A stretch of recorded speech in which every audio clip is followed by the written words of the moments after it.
Sri Lanka is facing an economic crisis with long queues in front of petrol stations, a steep rise in prices of essential commodities, and frequent blackouts. Although the COVID-19 pandemic precipitated a crisis of trade imbalance, the fundamentals of Sri Lankan economy have always had serious issues. Now we have seen anti-government demonstration continuing in the capital city of Colombo.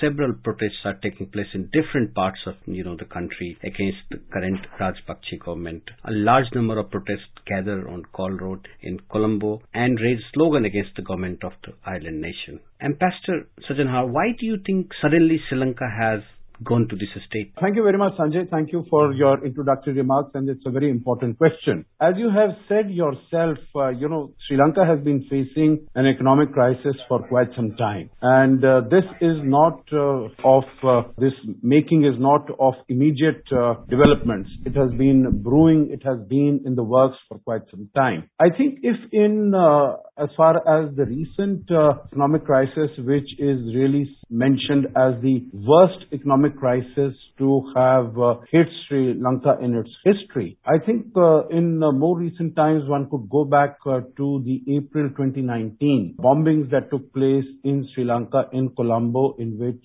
more than 250 people were killed.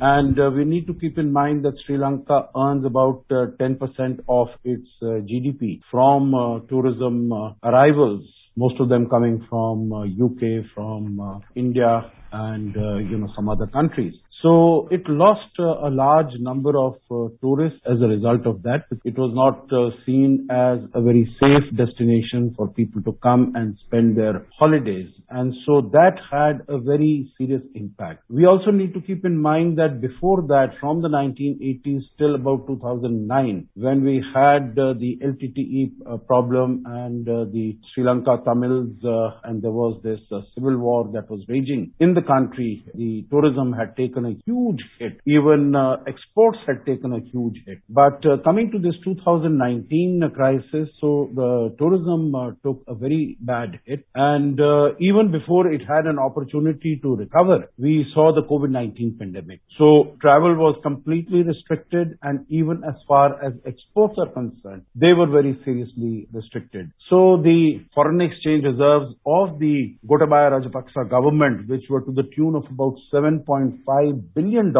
when he took office in 2019, they plummeted to about $2.5 billion in the middle of last year, and by November they had come down even further to $1.7 billion. So number one is the huge, very rapid depletion of foreign exchange. Number two is that Sri Lanka depends on imports for a large number of commodities, whether it is fuel, whether it is medications, whether it is transport equipment, it is pulses, lentils, sugar, you name it. Sri Lanka imports all these from outside. And since it did not have the money to buy all these, to import all these items, so there have been shortages, there have been fuel shortages, and Sri Lanka has been appealing to other countries, particularly to India and also to China, for getting this money. Of course, there have been some suggestions that it could go to the International Monetary Fund, but then there have been voices coming that getting money from some other sources would be preferable. So this, I would say, is the genesis, the huge balance of payment crisis that Sri Lanka faces, because its demands are many and its exports and revenue earnings, either through tourism or exports of tea or rubber or textile, they have come down very severely, and that is what has resulted in all these shortages of fuel, of food items, and hence the protest demonstrations that are taking place in the country. Ambassador, you explained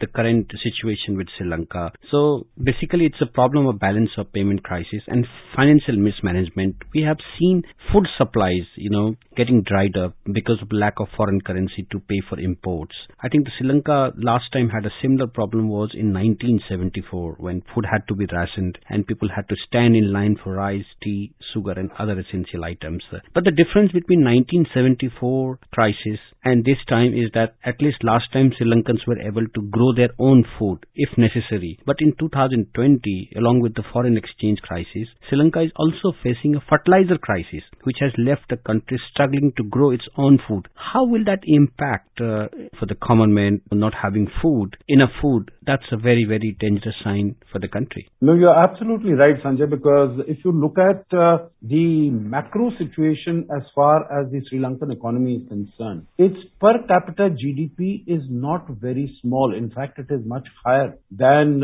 India's. It's about $19,000. Its total GDP in purchasing power parity is about 400 odd billion. So for a population of about 21, 22 million, it's a good GDP. But as you said rightly at the beginning, it is primarily mismanagement of the economy, financial mismanagement by the government, particularly over the last 3 years. And I will also say that it is the mismanage of the agricultural policy, because you would recall that Sri Lanka had recently prohibited the use of chemical fertilizers because it said that it would transition to the 100% organic farming and organic production. Now that might look very good on paper, but it has its huge risks and dangers, and the production gets reduced by half, and then of course there is also the problem of hoarding of food items by the food mafia. We have seen it in earlier years in other countries also, that whenever there are shortages of any item, they are hoarded by the unscrupulous traders and elements in the society.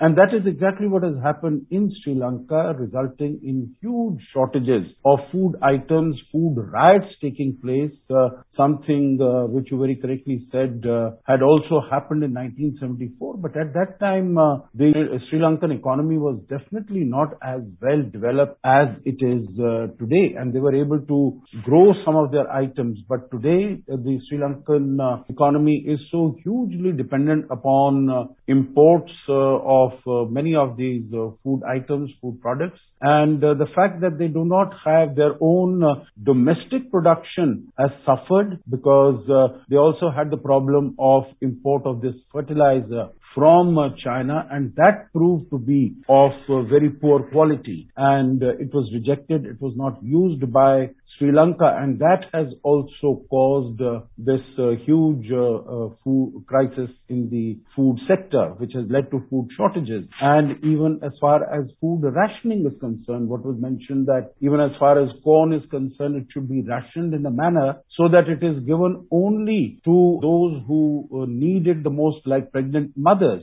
They should be the ones who it should be rationed to them. So similarly, there are so many other items. And of course, we have seen also the case of diesel and fuels, because the sole refinery in Sri Lanka, that has to be closed down, because they have not been able to import the requisite quantity of the crude oil for refining there, because they don't have the foreign exchange. So I think the situation is very dire, and as a result of that, we saw that all the 26 ministers of the cabinet, including the Prime Minister, they resigned on the 3rd of April, just 2 days ago. We also saw that the younger brother of Gotabaya Rajapaksa, he was the finance minister, and he was sacked on the 3rd. And there was another finance minister that was appointed yesterday, Ali Sabri, and he has also resigned today. That means his tenure has been just about a day. He was the justice minister earlier. So the point I'm making is that both at the political level as well as at the economic level, the country, Sri Lanka, is unfortunately going through very dire times. Sri Lanka is going through a dire time. We have seen the crisis in Sri Lanka affecting India badly, because they are our neighbor, and we have a sort of linguistic, religious connection with some part of Sri Lanka. And there are many people who are saying that India should help Sri Lanka during the crisis and also resolve some of the bilateral issues. Primarily, we have seen the debt, both domestic and foreign, has been a major problem for Sri Lankan economy. And even 2 years back, hardly after they took over the charge, the Rajapaksa as a president, his elder brother, Prime Minister Rajapaksa, came to India, asked India to reschedule the loan. Sri Lanka also has a huge debt from China. China has reportedly refused to respond to Sri Lanka's appeal to reschedule its huge debts, and its ambassador to Sri Lanka had said that his country was keener on considering a further $1 billion loans and 1.5 billion credit line. What is the way out for Sri Lanka? How will they tide over this crisis? So two very important points you have made, Sanjay, and let me quickly respond to both of them sequentially. One is as far as India is concerned. I think India is trying to help to the maximum extent possible. In an interview, the leader of the opposition, Sajid Premadasa, he has appealed to Prime Minister Modi to help Sri Lanka to the maximum extent possible. And I would like to say that India is helping Sri Lanka in the best manner that it possibly can. You would have read, and all our listeners would also have read this news report which appeared a few days ago, in which there was a tweet. One of the hospitals in Sri Lanka had said that they had stopped certain treatment and certain operations, certain surgeries, because they did not have enough medication. Now, suo motu cognizance was taken of that tweet by our External Affairs Minister. He expressed grave regret and sadness at this state of affairs, and he said that he had instructed our High Commissioner Gopal Bagle in Colombo that he should immediately contact the hospital and make sure that all assistance is accorded. So I think this is, I'm just giving a specific case, but at the macro level also, we have been not only rescheduling our debt because Sri Lanka owes a lot of debt to India, also to Japan and to China in a very big way, maybe possibly the largest amount to China. We have been rescheduling our debt. We have been providing more funding, more resources to Sri Lanka to meet with its import requirements, its import demands. We have been providing it with fuel. Just very recently, we provided another tranche of 40,000 metric tons of diesel. This was the fourth tranche out of the 200,000 metric ton of diesel. This is a $500 million oil line of credit that has been extended by India, because fuel is something that has really troubled Sri Lanka in recent times, because it has not only in terms of transportation but also providing energy and providing electricity and lighting to the people. It has helped in that. Thank you very much for your time and explaining the situation in Sri Lanka, Ambassador Sajjanhar. Thank you very much, Sanjay. It's been a pleasure. Thank you.